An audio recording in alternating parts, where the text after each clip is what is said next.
चलिए शुरू करते हैं मोल फ्रैक्शन।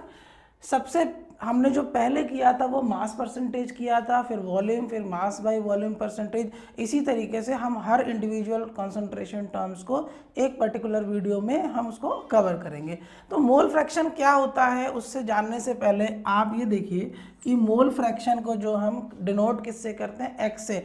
यहाँ पर कैपिटल एक्स लिखा हुआ है, वो इसलिए लिखा हुआ है कैपिटल एक्स ताकि वीडियो में वो चीज़ ज़्यादा क्लियर हो। कई बार क्या होता है मोबाइल में वीडियो देखते हैं तो वो जो है उतना क्लियरिटी नहीं आती है। अदरवाइज मोल फ्रैक्शन को ध्यान रखिएगा, हम लोग स्मॉल एक्स से डिनोट किया करते हैं मोल फ्रैक्शन को।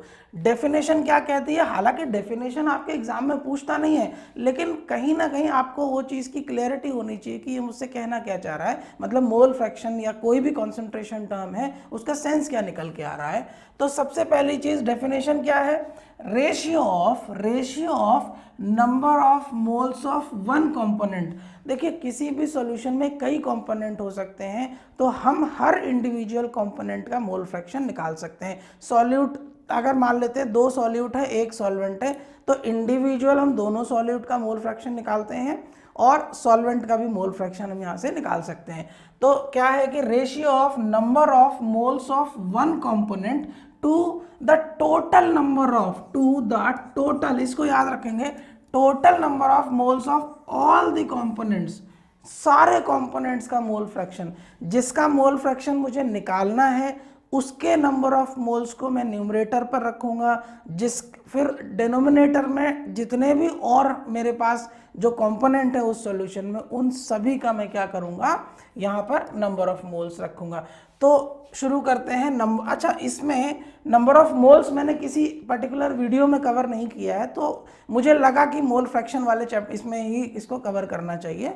तो नंबर ऑफ मोल्स निकालने का फॉर्मूला क्या होता है, ये होता है मास ऑफ द कंपोनेंट। मैं जैसे ऐसे देखिए, अगर कोई कंपोनेंट है, सॉल्यूशन है जो ए और बी से मिलके बना हुआ है, तो अगर आपको ए के नंबर ऑफ मोल्स निकालने हैं, नंबर ऑफ मोल्स मान लेते हैं ए के निकालना चाह रहा हूं, तो मास ऑफ द कंपोनेंट, इसका मतलब मैं मास ऑफ ए निकालूंगा, या मेरे को क्वेश्चन में दिया होगा डिवाइड करूंगा मैं मोलर या molecular mass.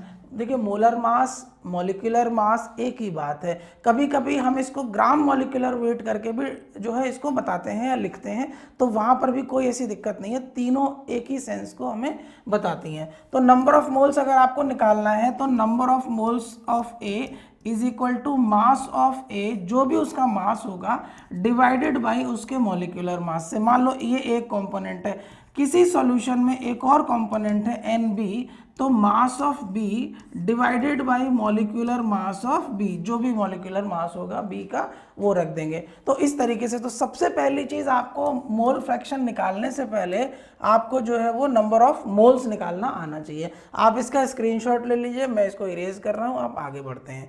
Number of moles निकालने के बाद जो मैंने अभी आपको फॉर्मूला बताया था, एन ए जो होगा मास of the component A divided by molar या मॉलिक्यूलर मास। इसी तरीके से अगर कोई दूसरा सॉल्यूट होगा या इवन सॉल्वेंट ही क्यों ना हो, मान लेते हैं बाइनरी सॉल्यूशन है तो ए को सॉल्यूट मान लो, बी को सॉल्वेंट मान लो, तो एन बी जो हो जाएगा वो mass of the component B divided by the molar mass of that component. तो नंबर ऑफ मोल्स निकालना जरूरी है सबसे पहले मोल फ्रैक्शन निकालने के लिए। नंबर ऑफ मोल्स हमने निकालना सीख लिया, अब आगे आते हैं बाइनरी मिक्सचर के लिए। जो मोल फ्रैक्शन का जो फॉर्मूला होता है वो ये होता है, X A is equal to, X मतलब मोल फ्रैक्शन, मतलब mole fraction of A is equal to number of moles of A जो मैंने पहले निकाले हैं, number of moles of A divided by total number of moles. तो total number of moles, binary solution में दो ही मेरे कंपोनेंट होंगे तो दो के ही नंबर ऑफ मोल्स होंगे, राइट। तो मोल फ्रैक्शन ऑफ ए निकाल लिया और मोल फ्रैक्शन ऑफ बी हम इस तरीके से निकाल सकते हैं, n B upon n A plus n B. दूसरा, अगर हम इसको स्टैंडर्डाइज करना चाहें, जनरल इक्वेशन बनाना चाहें, तो मान लीजिए आप जनरल इक्वेशन बना रहे हैं 10 कंपोनेंट सॉल्यूशन के लिए, वहाँ पर तो हमने एक जनरल क्या ले लिया कि अगर किसी सॉल्यूशन में आई नंबर ऑफ कंपोनेंट है, आई का मतलब ये अननोन है, मेरे को नहीं पता, बाइनरी है, टर्नरी है, 4 कंपोनेंट हैं, 6 कंपोनेंट है, 10 कंपोनेंट है, उसके लिए सिंपल फार्मूला किसी का भी, अगर मान लो मैं कहता हूँ कि 10 कंपोनेंट सॉल्यूशन है, एक ऐसा सॉल्यूशन है वो 10 कंपोनेंट से मिलके बना है।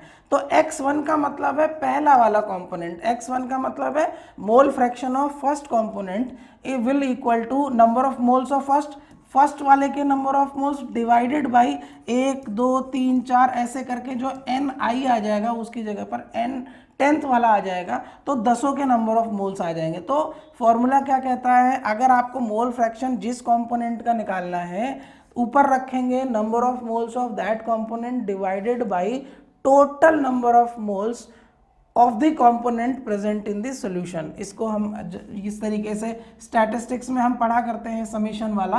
तो n1 upon summation of ni, मतलब जो नंबर ऑफ मोल्स हैं सारे पूरे सॉल्यूशन में जितने कंपोनेंट से मिलके बना है आप उसको सम कर देंगे। स्क्रीनशॉट ले लीजिए इसका, मैं आगे बढ़ता हूँ। राइट, हालांकि जब आप प्रैक्टिस करते रहेंगे ना तो आपको इन फॉर्मूले की जरूरत होती नहीं है, ये प्रैक्टिस कर लेंगे, 4 न्यूमेरिकल कर लेंगे, आपको वैसे ये फॉर्मूला याद हो जाएगा। नेक्स्ट आते हैं, the sum of the mole fraction of all the component, ये इंपॉर्टेंट है, यहां ध्यान रखना है। Sum of the mole fraction of the component is unity. एक सॉल्यूशन में मान लो, बाइनरी से शुरू करते हैं, इजी ले लेते हैं। बाइनरी सॉल्यूशन है मेरे पास, अगर मान लो एक सॉल्यूशन में एक का मोल फ्रैक्शन, देखिए फ्रैक्शन है तो ध्यान रखिएगा मोल फ्रैक्शन की वैल्यू हमेशा 1 से कम होगी, ये ध्यान रखिएगा। अगर कभी एग्जाम में कर रहे हैं अगर मोल फ्रैक्शन की वैल्यू आपकी 1 से ज़्यादा आ गई तो समझ जाना कि आप क्वेश्चन गलत अटेम्प्ट कर रहे हैं, आपको दोबारा से उसे देखने की ज़रूरत है। फ्रैक्शन का मतलब क्या होता है, 1/2, 4/5, तो यहाँ पर जो वैल्यूज है ये हमेशा क्या होगी, 1 से कम निकल के आएगी मोल फ्रैक्शन में।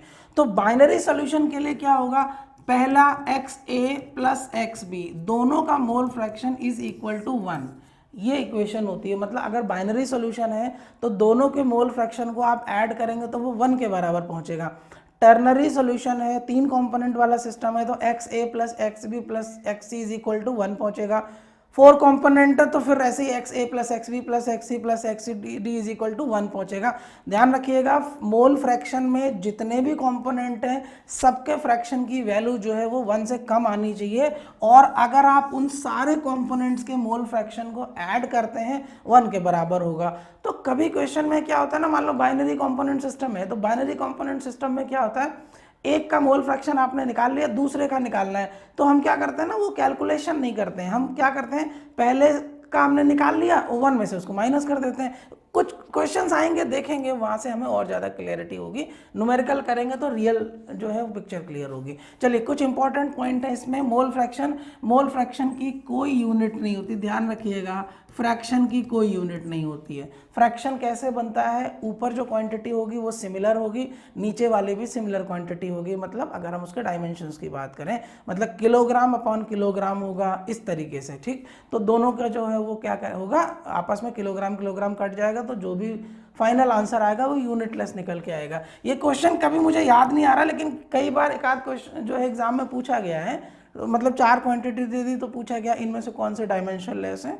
तो मोल फ्रैक्शन भी आप ध्यान रखिएगा, because it is the ratio of number of moles. तो नंबर ऑफ मोल्स का रेशियो है तो इसलिए ये क्या हो जाएगा, हमारा डायमेंशनलेस पैरामीटर हो जाएगा। It is independent of temperature, ध्यान रखिएगा, it is independent of temperature.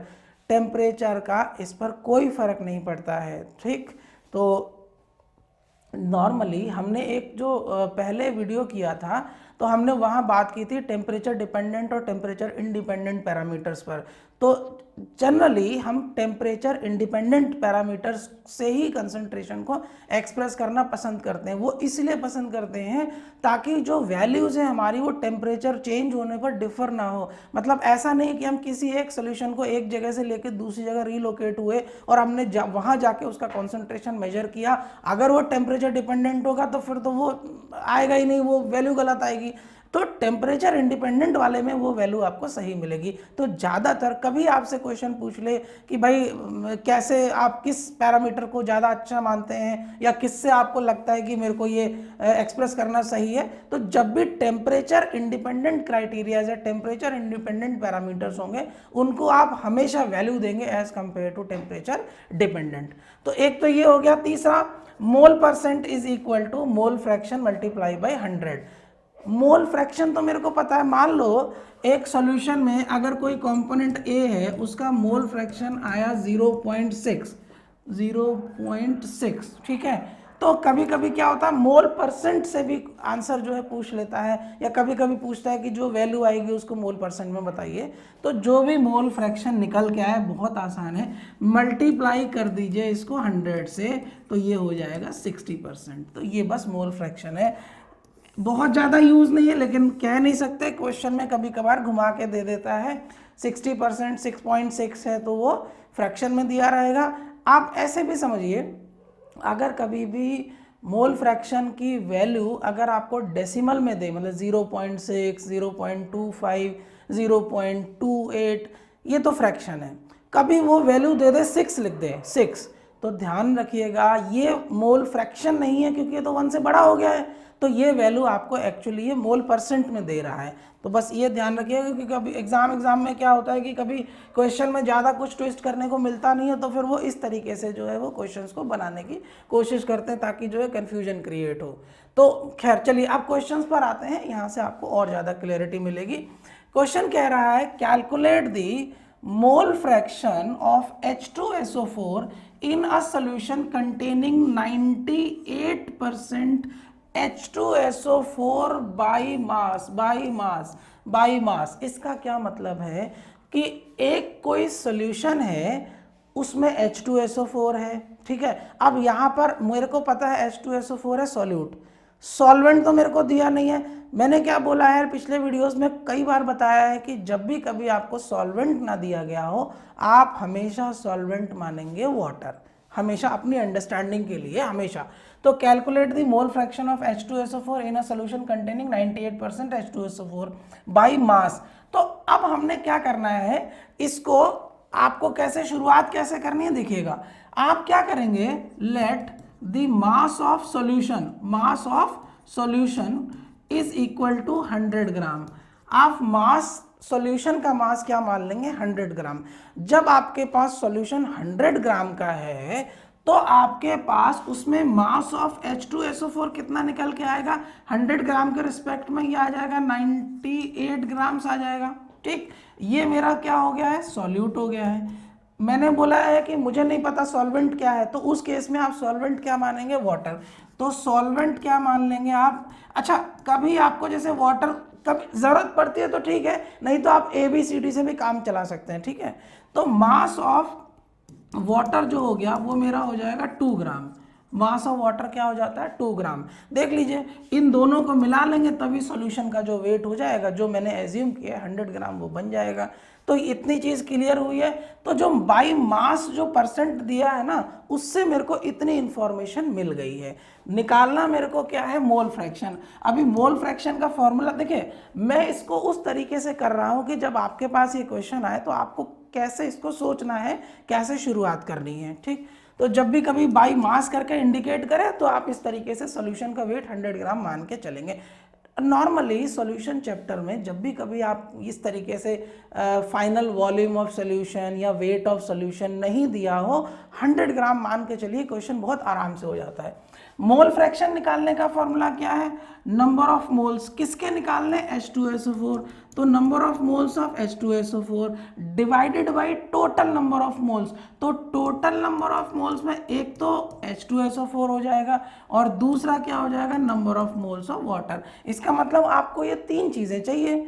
अब नंबर ऑफ मोल निकालने के लिए हमने फॉर्मूला देखा था मास अपॉन मोलर मास। अब मोलर मास निकाल लीजिए। H2SO4 का मोलर मास कितना होगा, हाइड्रोजन का 2, मतलब ऐसे देखिए, हाइड्रोजन का मैं यहाँ लिख देता हूँ, हाइड्रोजन का मोलर मास कैसे हो गया, 2 एटम है और हाइड्रोजन का एटॉमिक मास 1, तो 2 हो गया।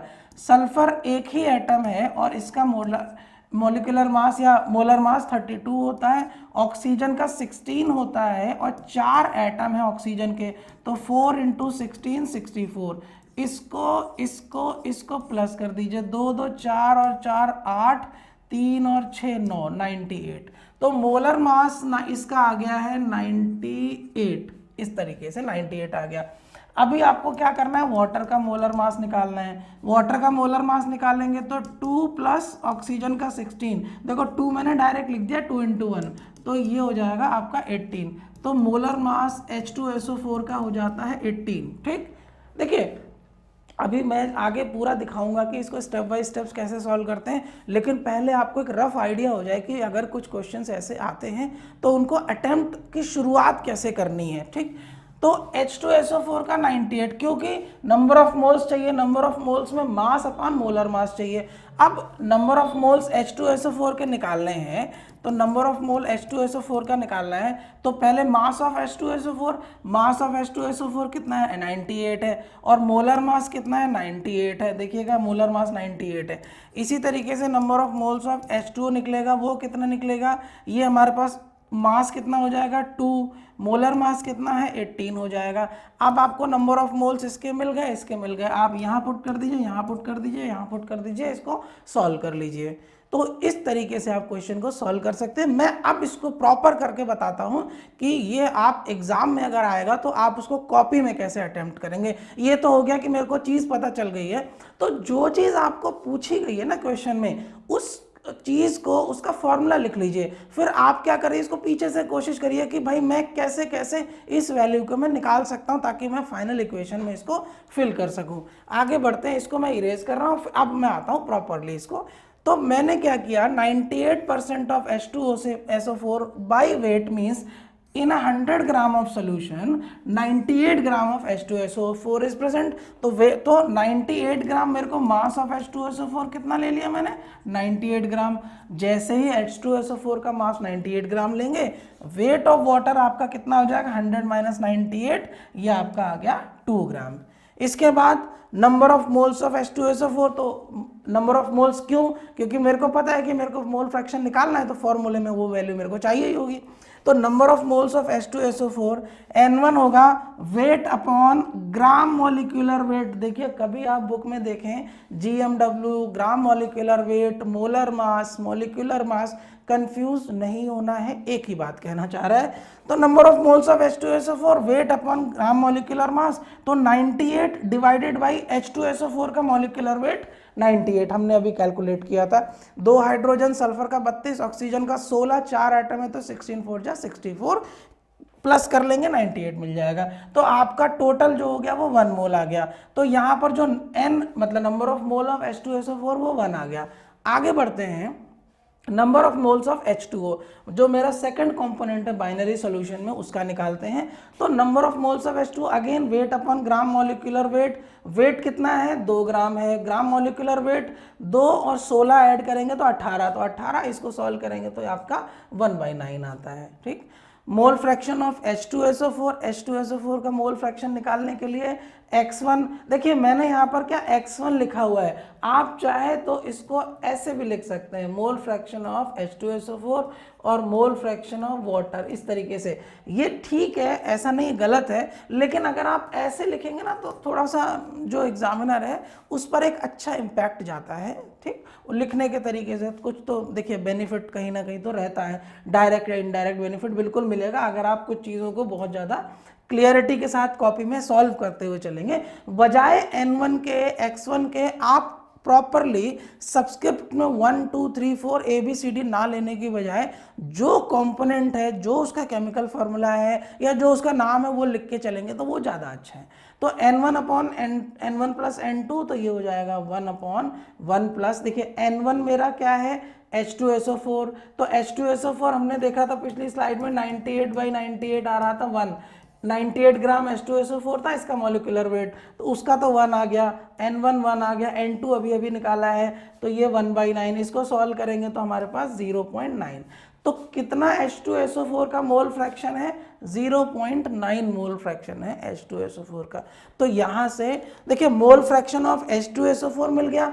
ये पूछा गया है आपसे, वाटर का नहीं पूछा है। मान लो वाटर का पूछता तो क्या करते आपके लिए, अगर आपसे पूछता तो क्या करते, आप X2 लेते या फिर आप XH2 लेते, यहाँ पर क्या करते N2 upon N1 plus N2 ये करते, और N2 की जगह आप 1/9 रखते, यहाँ पर 1 प्लस 1/9 रखते, फिर ये वैल्यू निकल के आती, ये जो वैल्यू निकल के आती इससे ज़्यादा बेटर है आप इसको कैलकुलेट कर लेंगे तो 0.1 आएगी। इससे ज़्यादा बेटर तरीका क्या है, फॉर्मूला क्या लगाइए, mole fraction of 1 plus mole fraction of 2 is equal to 1।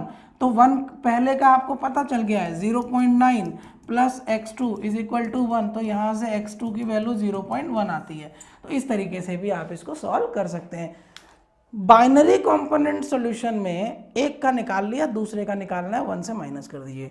Ternary component system में 2 का तो देखो निकालना ही पड़ेगा, फिर तीसरे के लिए आप 1 में से उसको माइनस कर सकते हैं, दोनों का सम करके। सो आई होप आपको ये क्लियर हो गया होगा, ये वाला जो है न्यूमेरिकल। देखिए न्यूमेरिकल ज़्यादातर आते हैं, थ्योरी व्योरी का उतना काम हम रहता नहीं है बोर्ड में। और दूसरा, अगर आप कोई थ्योरी पढ़ते हैं और साथ में न्यूमेरिकल सॉल्व करते हैं, तो जो न्यूमेरिकल है ना, वो आपके थ्योरी के कॉन्सेप्ट को और ज़्यादा मजबूत करता है और ज़्यादा कंक्रीट करता है। आप थ्योरी भूल सकते हैं, लेकिन अगर आपने उस थ्योरी से रिलेटेड न्यूमेरिकल भी सॉल्व किया है ना, तो बहुत कम चांस है कि आप उस थ्योरी को भूल पाएँ, क्योंकि न्यूमेरिकल से वो चीज़ और ज़्यादा जो है आपका कॉन्क्रीट और ज़्यादा मेमोरी में जो है स्टोर हो जाती है अच्छी तरीके से। चलिए नेक्स्ट आते हैं, आगे बढ़ते हैं, एक और क्वेश्चन देख लेते हैं। देखिए मोल फ्रैक्शन या इन कॉन्सेंट्रेशन पैरामीटर्स पर ज़्यादातर न्यूमेरिकल क्वेश्चंस आते हैं। नेक्स्ट क्वेश्चन देखते हैं, a solution of sucrose in water, sucrose in water. तो मेरे को यहाँ पता चल गया सॉल्यूट ये है, सॉल्वेंट ये है। कोई भी कॉन्सेंट्रेशन टर्म का न्यूमेरिकल सॉल्व करने से पहले, इवन सॉल्यूशन चैप्टर का कोई भी न्यूमेरिकल सॉल्व करने से पहले आप सॉल्यूट और सॉल्वेंट को पहचानिए। Solution of sucrose in water is labelled 20% weight by weight, weight by weight, M by M, इसका मतलब है मास परसेंट दे रहा है। जब भी कभी इस तरीके से दिया हो तो आपके दिमाग में तुरंत एक चीज़ क्लिक करनी चाहिए कि मेरे को सॉल्यूशन का मास 100 ग्राम लेना है। तो मैं क्या करूँगा, यहाँ पर सॉल्यूशन का मास 100 ग्राम जैसे ही लूँगा तो मेरे पास जो सुक्रोज का मास हो जाएगा वो कितना हो जाएगा, 20 ग्राम हो जाएगा। मेरे लिए एक चीज़ आसान हो जाती है। तो a solution of sucrose in water is labeled as 20% weight by weight. What would be the mole fraction of each component in the solution? अब देखिए यहाँ पर दोनों कंपोनेंट का पूछ रहा है, एक का निकाल लीजिए, दूसरे का निकालने की जरूरत नहीं है, 1 से माइनस कर दीजिए। टर्नरी होता तो फिर 2 को हमें निकालना पड़ता। चलिए शुरू करते हैं। तो यहाँ पर सबसे पहली चीज है, हमने 100 ग्राम का हमने क्या कर दिया है, सोल्यूशन मान लिया है। तो कैसे करेंगे, let the solution mass is equal to 100 ग्राम।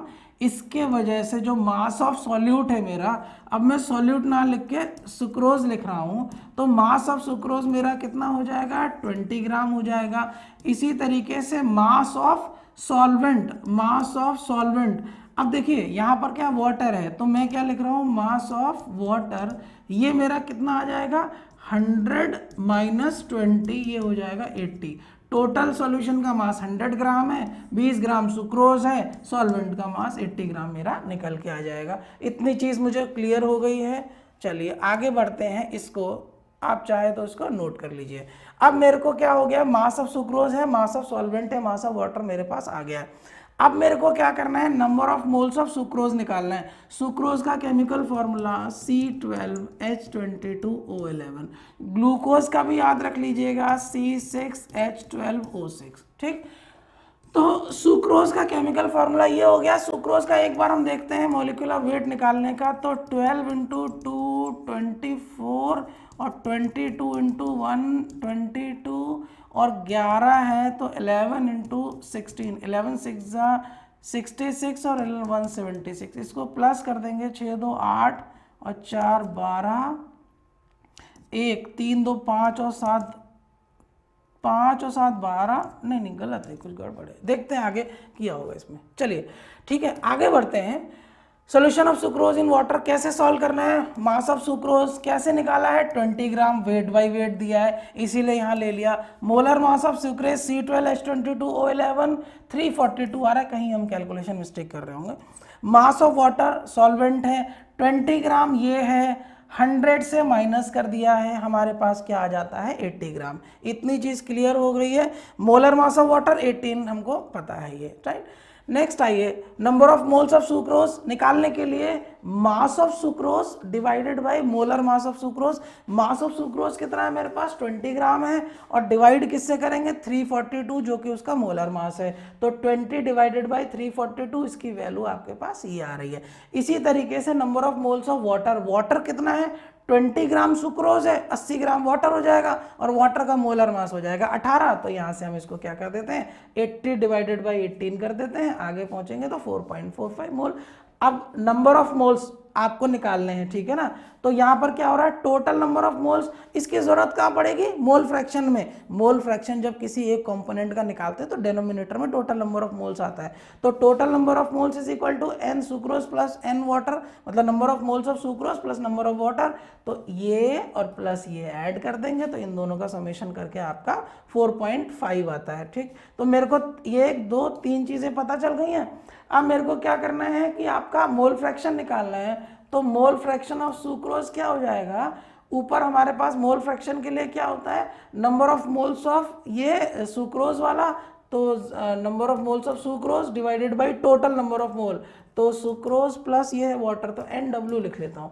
तो सुक्रोज का हमारे पास हो जाएगा 0.0585 और ये मैंने निकाला हुआ 4.5, तो डेनोमिनेटर में 4.5 लिख लेंगे। इसी तरीके से मोल फ्रैक्शन ऑफ वाटर। अब बात आती है वाटर का निकालना, यार एक का निकाल चुके हो, वाटर का निकालने के लिए 1 minus mole fraction of sucrose कर दो। इस तरीके से इजीली सॉल्व हो जाएगा, इतनी लंबी चौड़ी कैलकुलेशन भी नहीं करनी पड़ेगी। चलिए राइट, नेक्स्ट फिर इसी को कंटिन्यू। तो mole fraction of sucrose, number of moles of sucrose, total number of moles divide किया, ये आया आंसर आपके पास 0.013। अब मोल फ्रैक्शन ऑफ वाटर, ये आया आपके पास n वाटर डिवाइडेड बाई, देखिए ये डिवाइड करना है ना, डिवाइड करके क्या आंसर आ रहा है 4.45 डिवाइडेड बाई ये आ रहा है।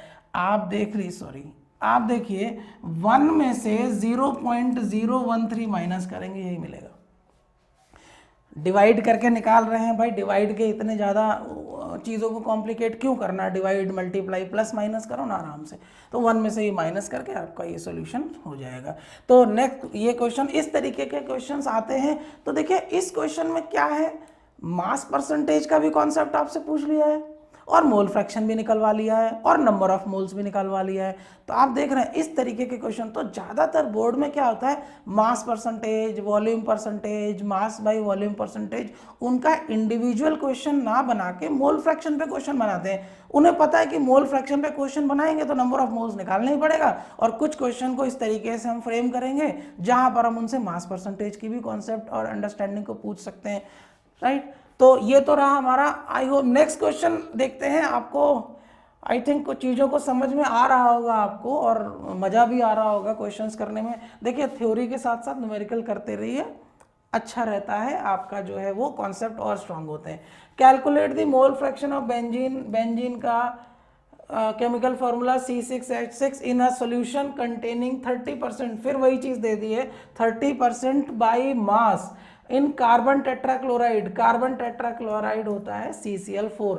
अब देखिए C6H6 क्या हो गया, मेरा सॉल्यूट हो गया है, कार्बन टेट्राक्लोराइड मेरा क्या हो गया है, सॉल्वेंट हो गया है। 30% बाई मास, तो मैं क्या करता हूँ, मास ऑफ सॉल्यूशन जो होगा वो मैं 100 ग्राम मान लूँगा। जैसे ही मैं मास ऑफ सॉल्यूशन 100 ग्राम मानता हूँ, मास ऑफ सॉल्यूशन आप क्या करिए 100 ग्राम मान लीजिए। जैसे ही 100 ग्राम मानेंगे 30% के हिसाब से जो बेंजीन हो जाएगा ये मेरा कितना हो जाएगा 30 ग्राम हो जाएगा, और कार्बन टेट्राक्लोराइड कितना हो जाएगा 70 ग्राम हो जाएगा। सो calculate the mole fraction of benzene in a solution containing 30% by mass in carbon tetrachloride. तो इतनी चीज़ तो हमें क्वेश्चन देख के ही समझ जानी चाहिए, बाकी फिर हम आसानी से इसको कर लेंगे। मास ऑफ सॉल्यूशन 100 ग्राम मान लेंगे। जब भी कभी ये जो परसेंटेज का साइन दिया हो, ध्यान रखिएगा बस बाई मास है, कभी बाई वॉल्यूम ना हो। अगर जो वॉल्यूम बाई वॉल्यूम दिया होगा ना तो आपको फिर जो है वहाँ पर आपको 100 ml मानना पड़ेगा। अच्छा एक और चीज़ है, कभी भी क्वेश्चन में डेंसिटी दी हो तो आप समझिए कि उसका कहीं ना कहीं यूज हो रहा होगा, या तो मास को वॉल्यूम में कन्वर्ट करवा रहा होगा या वॉल्यूम को मास में कन्वर्ट करा रहा है, क्योंकि डेंसिटी की वैल्यू देने का मतलब ही यही है, मास से वॉल्यूम में चेंज करवा रहा होगा, वॉल्यूम से मास में चेंज करवा रहा होगा। तो मास ऑफ सॉल्यूशन कितना हो गया 100 ग्राम, मास ऑफ बेंजीन कितना है 30 ग्राम, मास ऑफ कार्बन टेट्राक्लोराइड कितना है 100 माइनस 30, 30 ये हो गया 70 निकल के आ जाएगा आपका, ठीक। मास आपको पता चल गया है, और बेंजीन के केस में इसका मोलर मास कितना हो जाएगा 12 6 72, कार्बन का एटॉमिक मास 12, 6 एटम है 12 से 72 प्लस 6 ये हो गया 78।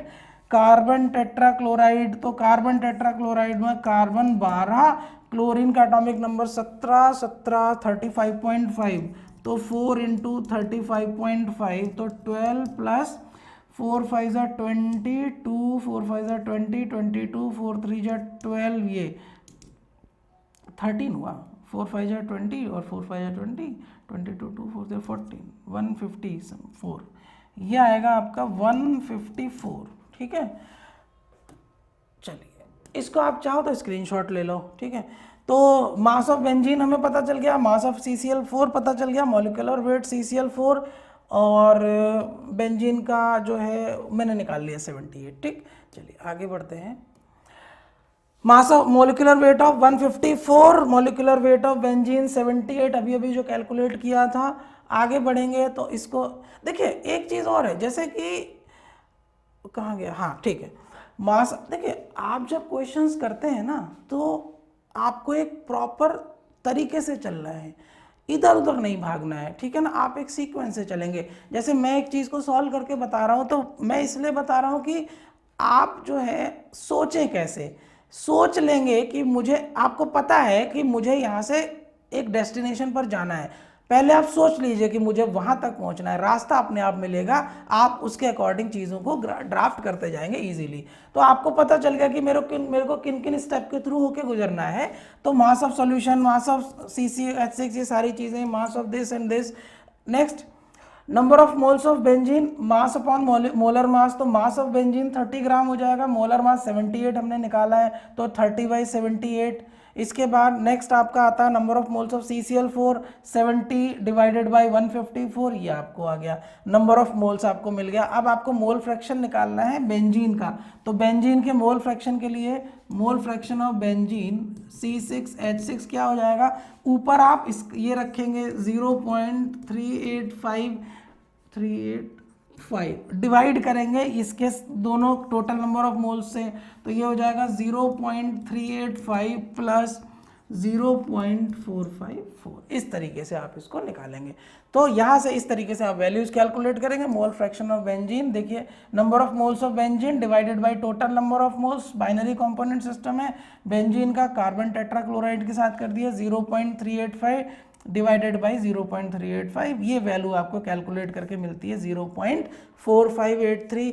मोल fraction of benzene is equal to 0.4583। अब बेंजीन का निकल गया है और आपको कार्बन टेट्राक्लोराइड का निकालना है, तो एक तो तरीका ये हो गया कि आप उसको क्या करिए, फॉर्मूले में रखिए, पुट करिए। अरे भाई बाइनरी कंपोनेंट सिस्टम में सीधा 1 से माइनस कर दीजिए, यही तो फ्रैक्शन का एक एडवांटेज है। अच्छा ठीक है, लास्ट स्लाइड है, सॉरी।